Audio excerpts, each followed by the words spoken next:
세금 뒤에 숨겨진 진짜 이야기, 비하인드 텍스 지금 시작합니다. 안녕하세요. 세무법인 다솔 안원용 변호사입니다. 저희가 이제 처음으로 비하인드 텍스라는 이름의 프로를 하나 준비해 봤습니다. 저희가 세금 관련된 뉴스가 굉장히 많이 나오는데 그 관련된 뉴스 기사를 보면서 그 뒤에 숨겨진 이야기 또는 관련된 절세 방안 또는 위험한 절세 방안 그런 것들에 대해서 한번 기사를 보면서 뒤에 숨겨진 이야기들을 경험과 관련된 법령 같은 거를 좀 풀어내면서 한번 담아볼까 하는데요. 그 첫 번째 시간으로 최근에 우리 이한희 배우님의 세무조사 추징 케이스가 기사화됐습니다.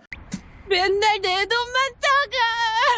저희 이한희 배우가 세무조사를 받았고 60억 추징을 받았다라는 기사가 나왔을 때 사람들이 이한희 배우가 뭐 탈세를 했다거나 비용 처리를 과다하게 해서 세금을 추징당한 거 아니야? 라고 이렇게 생각을 하신 분들이 많았을 텐데 사실 그게 왜 추징당했는지에 대한 이유가 좀 드러나지 않았었습니다. 그런데 이제 3월 7일자 조선비즈 쪽에서 구체적으로 사안을 다뤘더라고요. 정확히 표현하면 소속사 측에서 탈세가 아니라 세금과 관련돼서 과세 당국과 의견 차이가 있었다라는 형태로 해서 기사가 나왔었습니다. 그래서 기사를 읽고 저희가 요 핵심 쟁점이 어떤 것인지 그리고 왜 이한희 배우는 60억이나 추징을 당했는지 그리고 이게 과연 배우 이런 연예인한테만 적용되는 건가 아니면 이게 시장에 있는 법인을 활용한 여러 자산가들에게 마찬가지로 적용될 수 있는 리스크는 없는지 제가 이런 것들을 하나하나 파헤쳐보는 시간을 비하인드 텍스에서 다뤄보고자 합니다. 변호사님, 그러면은 지금 읽고자 하는 기사 제목은 무엇인가요?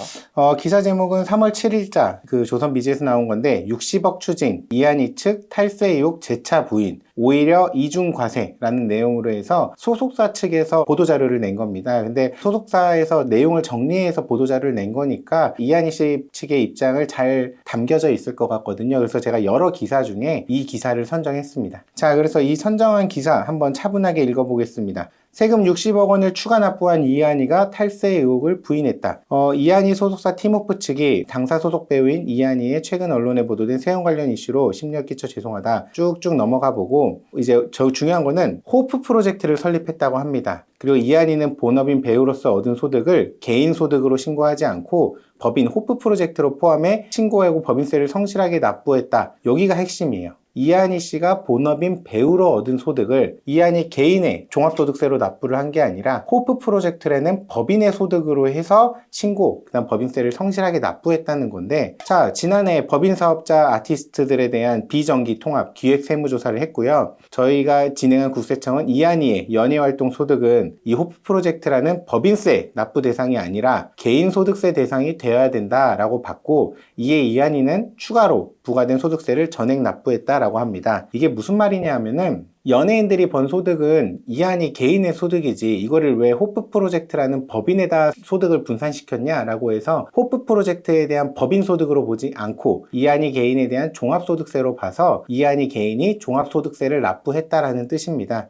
그렇다면 쟁점은 과연 이한희 씨가 배우로 벌어들인 소득은 개인의 소득으로 봐야 될 것인가 아니면 이한희 씨의 1인 소속사인 호프 프로젝트 법인 소득으로 보는 게 타당한가라는 거에 대한 내용인데 사실 저희 다솔은 이한희 씨를 대리했던 건 아니고 법인사업자 아티스트 비정기 통합기획조사를 했잖아요. 요 관련돼서 지금 다솔이 다른 연예인분들에 대한 몇 건을 수행하고 있고 과세가 돼서 불복을 수행하고 있습니다. 그러다 보니까 제가 요 사안들에 대한 쟁점을 잘 알고 있었는데 이한희 씨 기사가 나왔을 때도 딱 보자마자 이거 똑같이 연예인 관련된 기사겠구나 했는데 사실 처음 나온 기사는 좀 억울한 기사들이 있었어요. 그거는 제가 또 따로 한번 이따 설명드리겠습니다. 자, 쟁점을 이제 더 따져보면 이번 세무조사의 결과에 따른 소득세 부과처분은 법인 사업자를 보유한 아티스트의 소득을 법인세와 소득세 중 어느 세목으로 납부해야 되는지에 대한 법 해석 차이에서 비롯된 것이다. 그래서 이미 법인 수익으로 신고하여 세금을 납부한 금액에 대해서 추가로 개인 소득세가 부과되었다. 이 과정에서 기존에 납부한 세금이 반영되지 않아 동일한 소득에 대한 이중과세가 발생했다. 그래서 언론에 보도된 금액의 절반 이상이 이중과세와 가산세에 해당하는 금액이다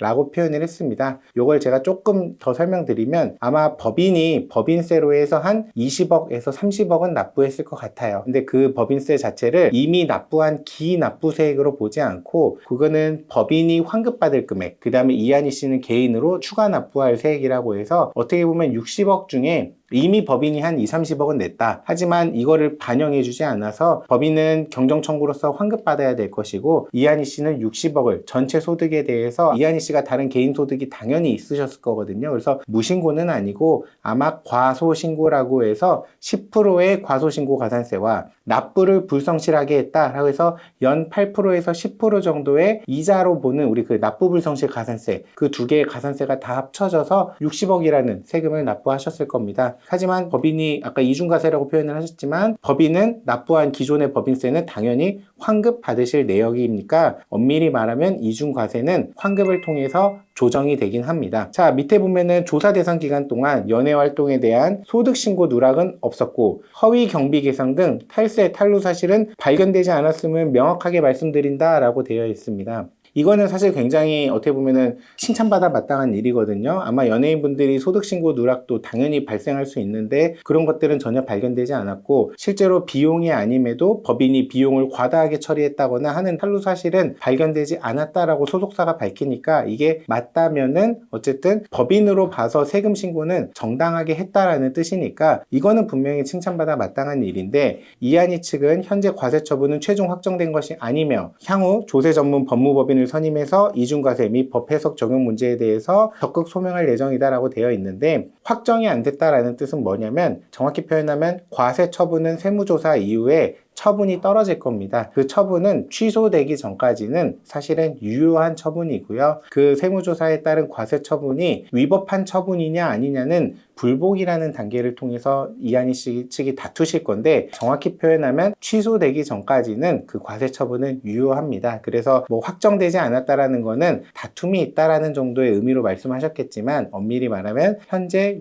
과세 처분 자체는 유효하게 처분이 됐을 거고 그 다음에 이제 이한희 측은 고의적 세금 누락과 전혀 관계가 없다라고 밝혀서 세금 누락이 아니라 법인의 소득이냐 이한희 개인 소득이냐라는 차이라는 개념을 다시 한번 밝혔고 여기서 사실 제가 좀 억울하다고 느낄 만한 게 부동산 매입 자금 의혹까지 불거졌다라고 돼 있어요. 전 사실 이 기사는 좀 이한희 씨 입장에서 굉장히 억울한 기사라고 생각합니다. 제가 좀 더 읽어볼게요. 2015년 설립하셨는데 1,000만 원 자본금으로 시작한 호프 프로젝트가 2017년도에 65억 5천에 건물을 매입했대요. 한남동에. 부동산 취득 당시 담보대출 기록이 확인되지 않으면서 거래대금 출처 의혹이 불거졌다라고 표현이 되어 있는데 건물을 65억 5천에 매입을 할 때 반드시 대출을 받아야 되는 게 아니고 개인이 소득이 있으면 당연히 그냥 취득을 하는 건데 15년에 법인이 설립을 해서 물론 17년도 2년 만에 법인이 65억을 벌었을 거라고 생각이 들진 않아요. 뭐 이한희 씨의 일단 배우 소득이 이제 호프 프로젝트라는 법인으로서의 법인 소득으로 발생을 시켰을 텐데 1년에 한 10억씩이라고 제가 가정을 하면은 이한희 씨가 10억씩 해서 법인의 20억 정도에 대한 소득이 발생을 하고 비용 빼고 세금 빼고 한 10억 정도의 법인의 유보 현금이 있다. 나머지 55억이 없는데요 라고 할 수 있는데 법인 자체가 꼭 은행 대출을 받는 게 아니라 이한희 씨 개인이 55억이란 현금을 기존 배우 활동하면서 버신 현금이 있으실 수 있거든요. 그거는 주주로서 또는 대표이사로서 법인한테 빌려주는 가수금이라는 형태로 해서 법인한테 차용을 해줬을 수 있습니다. 그러면 자기가 자기 법인한테 빌려준 거니까 굳이 부동산에 대한 담보를 설정하지 않아도 됐을 거고 2017년도 이때 은행 이자율이 높아서 굳이 은행 담보대출 받지 않고 본인이 번 소득으로 해서 그냥 본인이 법인한테 빌려주면서 해결을 했다면 사실 이거는 이상하지 않고요. 이한희 씨가 그럼 그 현금 55억을 빌려줬다 치면은 법인한테 어쨌든 부채로서 55억이 재무상태표에 잡혀 있을 거예요. 그러면 전혀 문제되지 않습니다. 이 법인은 나중에 건물을 팔고 나면 이한희 씨한테 55억을 갚아야 돼요. 그러다 보니까 이 자금 출처가 전혀 이상한 게 아닌데 마치 이 기사만 보면 야 자본금 1,000만 원짜리가 2년 만에 어떻게 대출 하나 없이 65억짜리 건물을 사냐 이거 뭔가 굉장히 의심스럽다라는 오해를 좀 받을 만한 기사를 썼습니다. 하지만 법인을 활용한 취득 과정을 잘 아는 저희 같은 사람이 볼 때는 사실 전혀 이상하지 않거든요. 그래서 그런 점을 고려하면은 이 기사 자체는 조금 억울한 기사가 아니었냐 부동산 취득 관련해서는 이렇게 판단이 됩니다. 자 그러면 이제 밑에 조금 더 내려가 보면은 세무조사 결과에 대한 소명을 했습니다. 이제 이한희 씨가 본인이 본업인 연기활동과 매니지먼트를 수행하거나 관리해 줄 수 없는 국악공연, 컨텐츠 개발 이런 것들을 다양한 활동을 수행하기 위해서 법인을 설립해서 운영을 했습니다. 그래서 배우로서 연예활동으로 발생한 소득은 사업상의 재산이나 권리의무 관계를 개인의 재산이나 권리의무 관계와 분리하기 위해서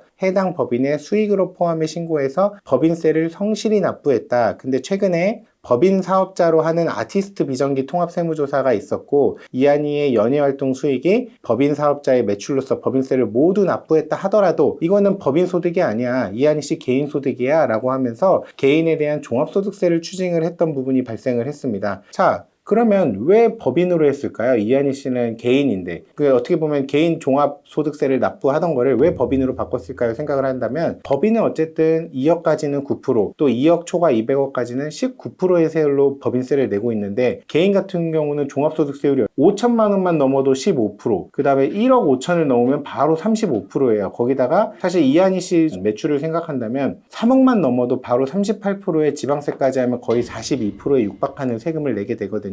당연히 높은 종합소득세를 내는 것보단 방금 말씀드린 법인으로 하면 2억까지 9%, 그 다음에 2억 초과부터는 19%의 법인세율만 내다 보니까 낮은 법인세율을 내고자 당연히 개인보다는 법인으로의 소득을 잡고 싶은 상황이 발생했을 겁니다. 근데 이거는 연예인들만 해당하는 게 아니라 일반 개인분들도 사실 굉장히 많이 개인과 법인을 구분을 해서 별도의 인격체를 만들고자 법인 사업자를 활용하고 계신데, 이번 케이스는 일반인분들에게도 경종을 울리는 굉장히 중요한 기사입니다. 그래서 그거에 대해서 제가 조금 이따 구체적으로 한 번 더 설명드릴게요. 과세관처럼 탈세를 목적으로 한 부정행위, 즉 허위기장이나 은닉 이런 것들을 없었기 때문에 우리 고율의 가산세라고 돼 있는데, 이게 무슨 말이냐면 사기 기타 부정행위를 하면은 가산세가 10%가 아니라 40%의 높은 가산세율을 적용하는데, 이거는 사기 기타 부정행위라고 보진 않았다는 뜻입니다. 그러면 이한희 씨가 개인으로 했어야 되는데 법인으로 이렇게 돌린 게 잘못된 거 아닌가요? 이거 사기 기타 부정행위 아닌가요? 라고 생각하실 수 있는데, 사실 요 정도 케이스에서 과세관청하고 잘 협의를 해서 진행을 했다면 이게 이한희 씨 개인으로 해야 될 거를 법인이 계약서를 쓰고 실제로 법인이 업무를 수행하는 부분, 그 다음에 법인으로부터 이한희 씨가 또 별도로 이제 인적 용역을 계약을 맺고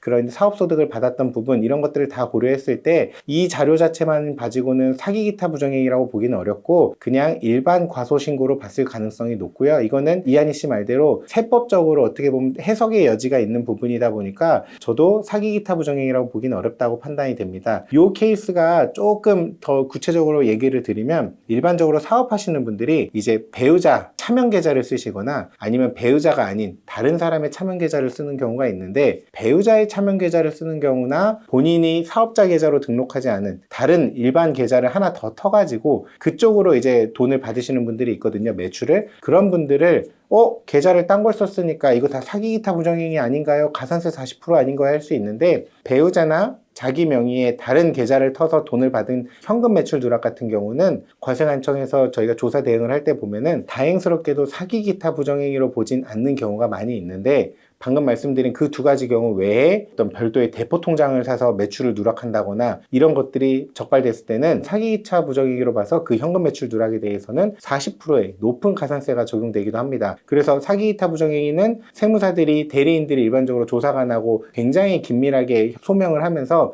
40%가 적용되지 않도록 굉장히 다투는 부분인데, 이 부분에 대해서는 개인과 법인에 대해서 일단 40%가 아닌 10%의 적용을 받았다라고 보시면 됩니다. 또 일반적으로 세무조사 과정에서 부정한 행위로 조세포탈 혐의가 드러나면 조세범칙조사로 전환되어 더 강도 높은 조사를 받지만, 이한희 씨는 조세범칙 조사 없이 소득세 부과처분으로 조사가 마무리되었다라고 이제 또 해명을 하셨는데, 이 말씀하신 거 맞습니다. 저희가 일반적으로 세무조사 대응을 하다 보면은 용역 제공도 없이 세금 계산서를 발행하거나 별도로 이렇게 차명으로 해서 매출 누락이 발견되거나 하면은, 저희금 같은 경우는 단순 세무조사일 때는 소명자료 요청을 받아가지고 저희가 자료 제출하는 형태로 소명을 했다면, 범칙조사로 전환이 되면은 이제 국세청에서 자료들을 다 직접 열람을 하면서 과세관청이 훨씬 많은 양의 데이터를 확보할 수 있고, 또 문제는 범칙조사로 전환을 해서 조사를 하게 되면 탈루세액이나 이런 것들에 따라서 바로 형사 범칙범으로 이제 고발 조치가 돼야 되는 문제가 따라서 형사적인 문제까지 넘어가다 보니까 범칙조사로 전환이 안 되게 하는 것도 대리인에게 굉장히 중요한 부분입니다. 하지만 어쨌든 이한희 씨 마찬가지로 범칙조사로 전환되어서 이렇게 높은 강도로 조사받지 않았다. 즉 이한희 씨는 소득세 부과 처분에 대한 게 탈루 혐의나 이런 것들이 아니라 개인과 법인에 대한 해석 차이였다라는 것을 다시 한번 강조하신 내용이라서 저는 이 부분에 대해서 나름 일리 있는 주장이라고 생각을 합니다.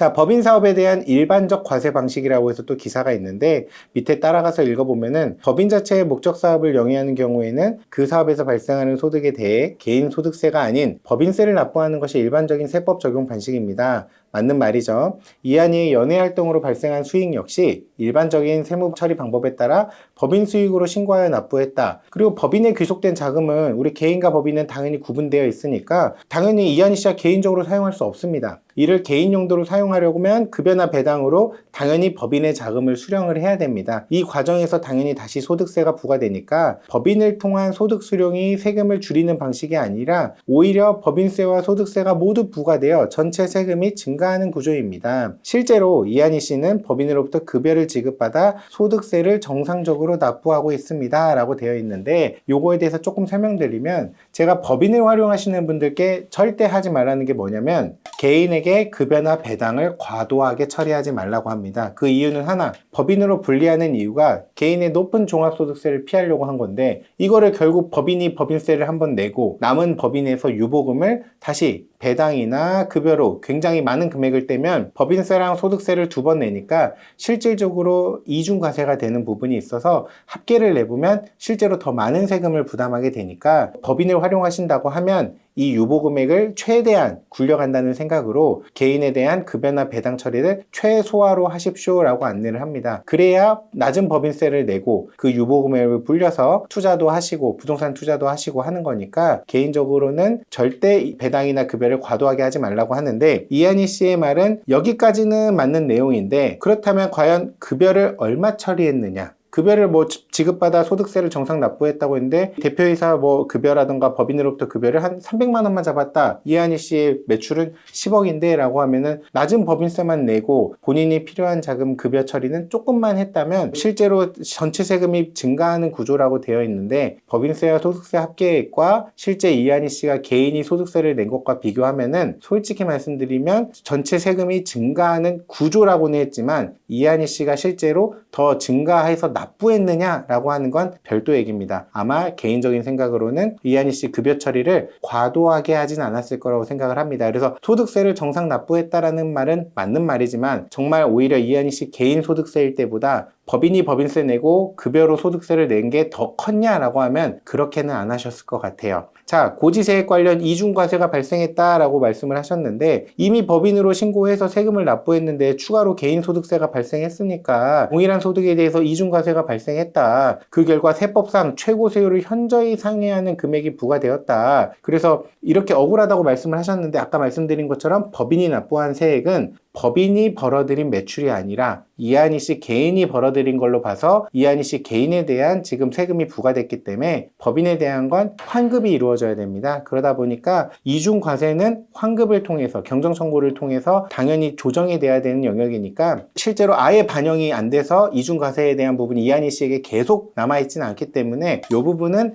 조금은 과도하게 표현하신 게 아닌가라고 생각을 합니다. 자, 향후 계획에 대해서 됐는데 법인 사업자를 보유한 아티스트의 소득을 어느 세목으로 납부했는지는 법 해석 차이에서 비롯된 것이다. 그렇지만 이한희는 과세관청의 처분을 존중하여 세법상 최고세율에 따른 금액을 현저하게 상회하는 금액을 전액 납부했다. 아마 이거는 개인의 종합소득세 저희 최고세율 구간 45%를 말씀하시는 것 같고 전액 납부했다고 되어 있습니다. 당연히 이거는 납부를 안 하면 저희가 지금 납부 안 했을 때는 납부 불성실이라고 해서 연 8%에 대한 납부 불성실 가산세가 붙거든요. 그러면 요즘 은행 이자율을 고려했을 때 납부를 안 하고 다투기보다는 요즘은 납부하고 다투는 상황입니다. 그래서 현금 여력이 또 사실은 이한희 씨가 가능했기 때문에 이렇게 납부하셨을 것 같은데 이한희 씨께서 어쨌든 세금을 다 납부했다라는 거는 굉장히 잘하신 일이고 대리인으로서도 이게 어떤 판단을 받을지 모르니까 납부 불성실 가산세 연 8%가 부담스러워서 납부하고 다퉈라 라고 했을 거고요. 현재 과세 처분은 최종 확정된 것이 아니다 라고 돼 있는데 과세 처분 자체는 일단 유효하고 그거에 대한 취소를 구하는 불복이 이루어지고 있다. 그래서 확정되지 않았다 라고 표현되어 있지만 취소되기 전까지는 과세 처분은 유효한 거기 때문에 엄밀히 말하면 실질적으로 불복 과정에서 취소가 되지 않으면 이 과세 처분은 유효한 것이 됩니다. 그래서 향후 이제 이중과세 및 법 해석 적용 문제에 대해 법적 절차를 통해 법리적 판단을 구하고 적극 소명할 예정이다 라고 되어 있어서 자 이한희 씨의 60억 추징 이 부분이 제가 아까 말씀드린 것처럼 과도하게 비용 처리를 했다던가 뭐 현금 매출 누락이 있어서 이한희 씨가 사실 60억 정도 추징되려면 뭐 100억 정도에 대한 뭐 매출 누락이나 비용 과다가 있어야 이 정도 추징이 당하는데 그런 게 아니라 아까 말한 것처럼 법인으로 해서 소득 신고를 한 게 법인이 아니라 개인으로 봤다라는 부분입니다. 변호사님 그러면은 네. 앞으로 이한희 씨에 대한 세무조사가 이제 취소될 가능성이 있을까요? 저희도 동일한 사건을 수행하고 있는데 제일 중요한 점은 사실관계입니다. 사실관계. 제가 이제 사실관계를 한번 여기 메모에다 한번 해볼까요? 제가 이제 말씀드릴 사실관계는 자, 첫 번째로는 법인의 실질이에요. 이게 무슨 말이냐? 이한희 씨를 예를 들게요. 이한희 씨가 아마 보통 본인이 프리랜서가 아니라면은 기존 소속사가 있으셨을 거예요. 당연히 기존 소속사가 있으셨을 텐데 자 기존 소속사와 이한희 씨가 아마 계약을 맺고 진행을 했었을 텐데 이거를 이제 변경을 하는 겁니다. 어떻게 변경을 하느냐, 이한희 씨가 1인 법인을 만들어요. 아까 말한 것처럼 별도의 법인 이름이 있었죠. 법인을 만들어서 법인과 기존 소속사가 계약을 맺는 거예요. 무슨 계약을 맺냐, 기존 소속사가 이 법인에게 야 너의 아티스트를 나와 전속으로 해서 배우의 용역이나 이런 것들을 하기로 체결한다 라고 해서 법인이 원래 기존에는 이한희 씨에게 기존 소속사가 매출을 일으키고 뭐 7대3으로 배분을 하고 있었다면 이제 새로운 법인이 7을 받고 기존 소속사가 3을 분배받는 형태로 구조를 짰다라고 하면은 변경이 됐죠. 이한희 씨 개인에서 법인으로. 자 이렇게 바뀌었는데 자 어떻게 보면은 소속사가 있어요 기존에. 그러면 소속사가 하는 역할이 뭡니까? 배우들의 스케줄을 관리하고 그 다음에 배우들의 새로운 어떤 작품 활동이나 이런 것들을 접촉을 하고 외부 연예 활동을 지원하고 메이크업, 헤어 이런 것들에 대한 별도 서비스, 그다음 매니저에 대한 관리 이런 것들을 기존 소속사가 다 수행을 한단 말이죠. 자 그럼 기존 소속사가 그런 걸 다 수행을 해주고 그 남은 순이익에 대해서 7대3으로 아마 분배를 받았을 텐데 자 문제는 이 법인이 새로 또 이제 그 이한희 씨의 다른 연예 활동을 지원한다는 이름으로 법인을 세웠는데 이한희 씨가 어떻게 보면은 이제 법인 소속이 됐어요. 그리고 법인 소속이면서 기존 소속사와 계약을 맺었는데 그럼 이 법인이 별도로 하는 일이 있어야 되죠. 아까 말한 것처럼 아티스트에 대한 관리를 기존 소속사가 전부 다 수행하고 있고 이 법인은 마치 껍데기라 별도로 이한희 씨에게 제공할 용역이 없는 거예요. 이미 기존 소속사가 붙어서 다 관리를 해주고 있다면 대체 이 법인의 존재 이유가 뭐냐? 실질이 뭐냐? 즉 실질적으로 관리 용역을 했느냐? 라는 게 중요할 것 같아요. 그렇다면 이 법인이 뭐 비용 처리한답시고 차량 정도의 비용을 발생하고 뭐 직원 등록을 하는데 직원 등록이 보통 부모님 또는 형제자매 정도로 직원 등록을 하고 별도로 관리 직원이라고 비용 처리를 했는데 관리 직원들이 어떻게 보면은 중복이 된다던가 기존 소속사랑 아니면 기존 소속사가 제공한 그 관리 서비스와 겹친다거나 하면은 실질적으로 이 새로운 법인이 제공한 용역 제공이 뭔지 관리 용역이 뭔지를 입증하지 못한다면 결국은 법인은 껍데기였다. 즉 법인격을 형해화해서 실질과세라는 이름으로 법인이 아닌 개인의 용역으로 봐서 소득세가 추징이 됐던 케이스거든요. 그래서 제가 하고 싶은 말은 법인이 실질적으로 존재하는가 또 실질적으로 어떤 용역을 제공하는가 그리고 법인이 인적 물적 시설을 갖추고 실질적인 법인 역할을 했는가라는 건데 인적 시설이라 하면은 직원 등록 실질적으로 업무를 하는 직원들을 말하는 거고 물적 시설이라 하면 법인이 업무를 하는 수행 공간이 있어야 될 거잖아요. 근데 아까 말한 것처럼 법인을 자기 자택으로 해서 법인을 설립하거나 이랬으면 자택이 본점이면 실제로 직원들이 근무를 어디서 하죠? 이한희 씨 집에 가서 출근을 해서 일을 할 수는 없을 텐데 그럼 직원들이 일을 하는 장소가 존재해야 된단 말이죠. 그러면 그랬을 때 인적 물적 시설에 대한 입증 이런 것들이 중요하게 작용을 할 것 같고요. 또 말씀드린 것처럼 관리 용역이 기존 소속사에서 다 이미 수행을 하던 용역이라면 좀 의미 없이 비용 처리를 한 게 아닌가라는 거에 대한 오해를 받을 수 있고 통상적으로 우리가 사용하는 식비라던가 메이크업 비용 또 백화점 식대들이나 접대비라고 보이는 항목들 이런 것들만 있다면 이게 실제로 법인이 소속사로서 실제로 관리 용역을 제공했다고 볼 수 없기 때문에 제가 볼 때는 이런 부분에서 공격을 받아서 법인이 아니라 개인의 소득세로 봤다는 가능성이 있기 때문에 과연 이한희 씨 법인의 실질이 어느 정도인지에 따라 달라질 거라고 판단을 하고요. 또 두 번째로는 중요한 거는 계약서 형태입니다. 이게 무슨 말이냐면 제가 이제 기존 소속사라고 자꾸 강조를 하고 있는데 기존 소속사와 이한희 씨와의 기존 계약서 형태와 새로 법인을 설립하고서 기존 소속사와 새로운 법인 간의 계약서 형태, 이게 유사한 정도를 좀 봐야 될 것 같고요. 두 번째로는 이제 이한희 씨가 기존에 출연하던 방송 플랫폼과 이한희 씨가 개인적으로 맺던 그런 계약서들이 있을 텐데 그 계약이 이제 다 그 법인 이름으로 바뀌었을 거란 말이죠. 그거에 대한 형태. 세 번째로는 이한희 씨가 새로 설립한 법인이 다른 아티스트가 있는가? 저는 그것도 굉장히 중요하다고 보거든요. 우리 블랙핑크 제니 씨도 1인 기획사 설립했다라는 말이 사실 굉장히 연예인들 사이에서 유행이었습니다. 근데 1인 기획사라는 건 무슨 말이냐면 법인과 연예인이 1대1로 매칭이 되어 있고 주주가 이 연예인 100%고 그러다 보니까 실질적으로 이 연예인이 받을 소득을 다 이 법인한테 넘긴 거에 불과할 때는 저희가 그런 걸 보통 1인 기획사라고 표현을 했거든요. 그러면 방금 말씀드린 것처럼 결국에는 그 아티스트만을 위한 기획사였다면은 이거는 법인을 활용해서 절세했다라고 볼 수밖에 없는 부분이 있기 때문에 새로운 법인에게 다른 아티스트들이 있는가 라는 것도 굉장히 중요한 요소입니다. 이거를 살펴봐야 될 것 같고요. 마지막으로 법인을 활용한 게 제가 1번하고 좀 연결되지만 실질적으로 조세 회피 목적 외에 다른 목적이 없다고 볼 만한 사정이 있는가 합니다. 이게 조금 낯서실 수 있는데 제가 말씀드린 것처럼 법원에 가서도 제일 중요하게 보는 게 제가 말씀드린 거를 다 통합적으로 봐서 결론적으로 이한희 씨가 개인적으로 소득을 해도 되는데 법인으로 해서 지금 나눠서 받았단 말이죠. 어쨌든 결과적으로 정확히 말하면 나눠서 받았다는 표현보다는 법인을 통해서 받는 걸로 바꿨는데 이게 개인의 높은 종합소득세율과 법인의 낮은 법인세율을 활용하기 위한 그 어떤 조세 회피 목적 외에 실질적으로 개인이 아닌 법인으로 받았어야 하는 다른 별도의 사유가 있는가라는 거에 대한 부분을 법원에서 볼 때 굉장히 중요하게 보거든요. 이거는 국세기본법 14조 3항에서 말하는 저희 실질과세에서 조세 회피 목적 외에 다른 목적이 없다라는 부분이 굉장히 중요한 요소입니다. 그래서 제가 말씀드린 것처럼 이한희 씨가 개인적으로 이 개인 소득에서 법인으로 바꾼 게 반드시 법인으로 관리가 필요했다라는 거에 대한 저는 적극적 소명이 중요하다고 생각을 합니다. 그래서 이러한 포인트들을 가지고 데이터들을 미리미리 준비했다면 개인에서 법인으로 바꾸는 어떤 그러한 과정들이 좀 있었을 것 같은데 그런 게 없다면 사실은 굉장히 불리한 부분이 있습니다. 그래서 제가 볼 때는 이 앞에서 1, 2, 3번에 대한 객관적 증빙에 따라서 이한희 씨에 대한 과세 처분이 취소가 될 수도 있고 안 될 수도 있다. 그리고 사실 지금 언론에는 이한희 씨만 등장을 했지만 아까 기사에서 나온 것처럼 이러한 법인을 활용한 아티스트들이 지금 비정기 세무조사로 굉장히 많은 분들이 지금 추징을 당했거든요. 그 케이스들이 누구는 구제받고 누구는 과세 처분이 유효하다고 해서 패소할 가능성이 있습니다. 그러면 그 차이가 뭐냐라고 하면 아까 제가 말씀드린 그런 세네 가지 사실관계의 차이가 존재해서 누구는 법인으로 한 게 정당하다. 누구는 법인으로 한 게 세법을 활용한 거라서 조세회피 목적이 있는 거기 때문에 과세 처분이 유효하다라는 서로 다른 결론이 나올 수 있습니다. 그래서 이거는 누가 판단하냐에 따라 달라졌다라고 막 그렇게 할 게 아니라 실제로 사실관계가 달라서 판단이 달라진 거기 때문에 이거는 전문가들의 어떤 정말 판단과 그 다음에 대응에 따라서 좀 달라질 수도 있다고 생각을 합니다. 그래서 이러한 사실관계에서 좀 엮여있는 다른 아티스트 분들이 있다면 저희 쪽에 한번 의뢰를 주시면 저희가 적극적으로 검토해서 방어를 한번 해보겠습니다.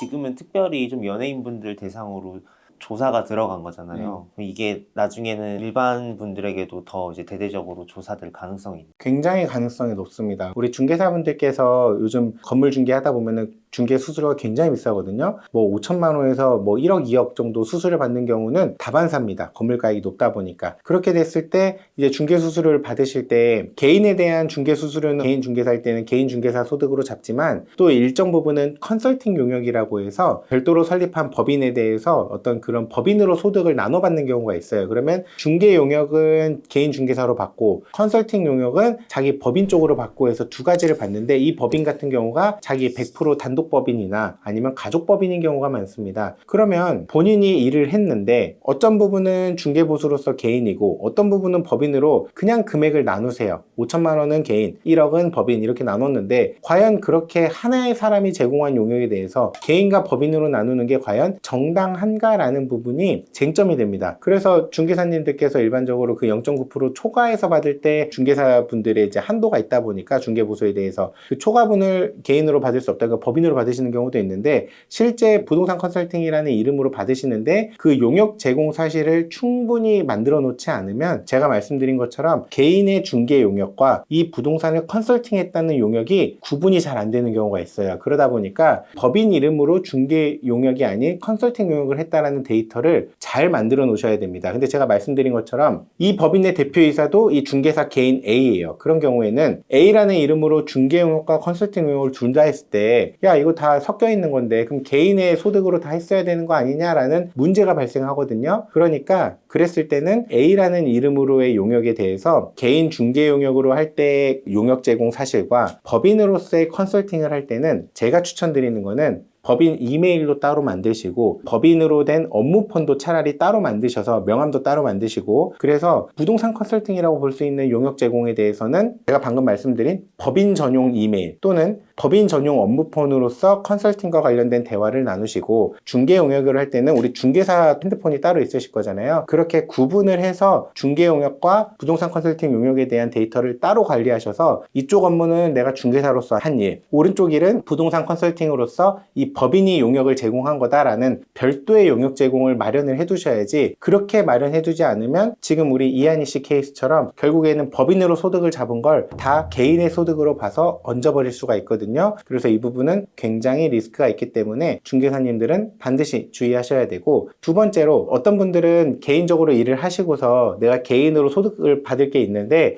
이거 받으려고 할 때 내가 용역 제공을 해주고 받아야 되는데 종합소득세가 너무 많다. 그래서 내가 별도로 설립한 법인이 있으니까 그 매출액 5억 나 개인으로 줄 거 이 B 법인으로 줘라 라고 말하는 경우가 많아요. 그러면 돈 주는 사람 입장에서는 이 개인 A로 주려고 했는데 이 사람이 그냥 B 법인으로 달라고 하니까 별 생각 없이 B 법인으로 주시거든요. 그러면서 안전하게 한답시고 그러면 B 법인하고 용역계약서 하나 씁시다 라고 해서 이 돈 주는 사람과 B 법인하고 용역계약서를 또 잘 써놓으세요. 그러고서 세금계산서도 B 법인으로 발행해 주십시오 라고 해서 세금계산서도 잘 받아 놓으세요. 그러면 이제 문제 없겠지라고 하는데 나중에 B 법인에 대한 세무조사나 돈 준 분에 대한 세무조사를 진행을 하게 될 때 거액의 5억이 넘어갔단 말이죠. 그러면 야 이 B 법인한테 5억이라는 용역 수수료를 줬는데 무슨 용역을 제공받았길래 5억이나 줬습니까? 용역 제공 사실을 입증하십시오 라고 세무조사에서 소명 요청을 하는데 B 법인하고는 소통한 내역이 없어요. 그냥 B 법인의 대표이사인 A가 다 소통을 했거든요. 그러면 A랑 소통한 걸 자료를 주는데 문제는 뭐냐? 23년도에 A랑 계속 소통을 하면서 일을 했고요. B 법인을 24년도에 설립을 했어요.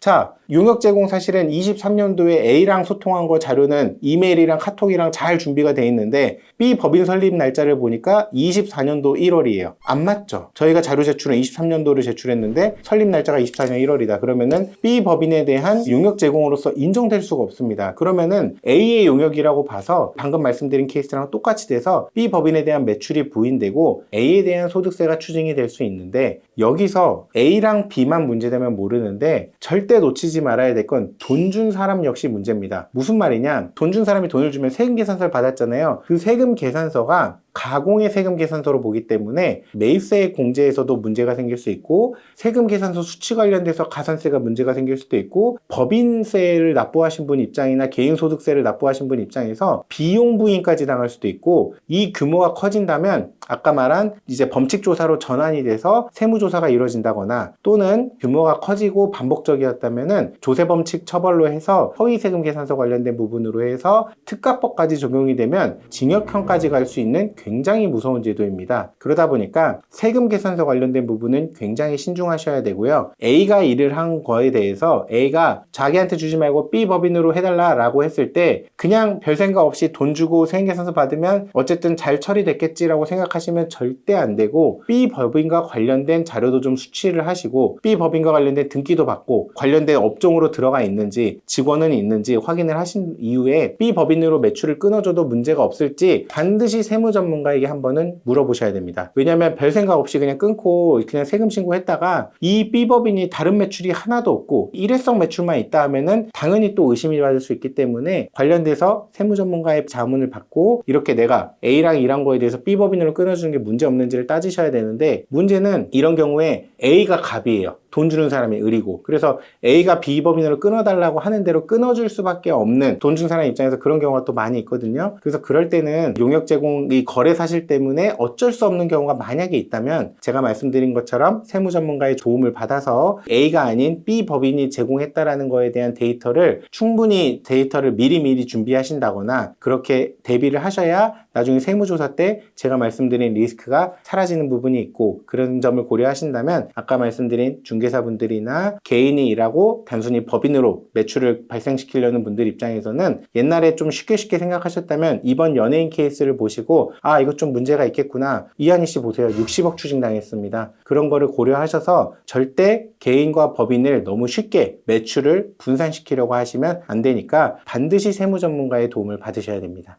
그래서 일단 개인들이 법인을 활용해서 이렇게 소득 분산을 하시거나 또 금융소득 종합과세 분들께서 개인으로 하면 이자나 이런 배당에 대한 종합소득 과세되니까 법인으로 분산하시는 분들이 많은데, 그런 것들을 분산하실 때 이한희 씨 케이스처럼 혹시나 또 개인과 법인의 분리가 조세 회피 목적에 다른 목적이 없다고 봐서 이렇게 추징되는 케이스를 보셨잖아요. 이런 것들을 할 때 너무 쉽게 컨설팅 하시는 분들께서 법인에 대한 부분을 좀 중요하게 생각하지 않고 진행하시는 분들이 많은데, 이런 부분에 대해서는 반드시 세무 전문가의 도움을 받고 상담을 받고 진행을 하시는 게 좋을 것 같다는 생각이 듭니다. 세금과 관련된 기사 뒤에 속이야기, 그리고 이것과 관련돼서 기사에 드러나지 않은 실제 저희 경험 사례, 이런 것들을 좀 얹어서 오늘 비하인텍스라는 이름으로 기사를 한번 분석해봤습니다. 기사에서 드러났을 때는 아무래도 좀 한쪽의 입장만 담기거나 세무적으로 어떤 그런 전문가 견해가 담길 수 없다는 점에서 정확한 정보가 전달되지 않았었는데, 이런 부분을 제가 또 이렇게 기사에 대해서 전문가 이름으로 해석을 하고 또 제 견해를 밝히면서